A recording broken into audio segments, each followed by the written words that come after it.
Class 12-এর বাংলার ভাত গল্প। তোমরা সবাই মন দিয়ে শোনো আর লেখো, আর সবাই লাইক আর সাবস্ক্রাইব দিয়ে দাও। ভাত গল্প লিখেছেন মহাশ্বেতা দেবী। উৎসব, উৎসবের পুরো নাম হলো উৎসব। সে উৎসবের গ্রাম সম্পর্কের ভগিনী বাসিনী, সেই বাসিনীর সরষে মানে বাসিনীর জানাশোনা ছিল বুড়োকর্তার বাড়ি। সেখানে উৎসব বুড়োকর্তার বাড়িতে গেছে, সেখানে সে 2.5 মণ কাঠ পেতেছে।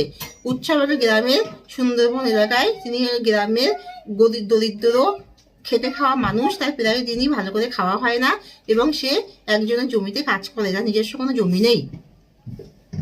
সে সতীশ মিস্ত্রি জমিতে কাজ করে এবং মাতলা নদীর জলেতে তার বাড়িঘর সব ভেসে গেছে, এবং তার স্ত্রীর নাম ছিল, তার স্ত্রীকে সে চন্দনীর মা বলে ডাকতো, এবং তার ভালো করে ভাত খাওয়া হতো না, তাই সে বাসিনী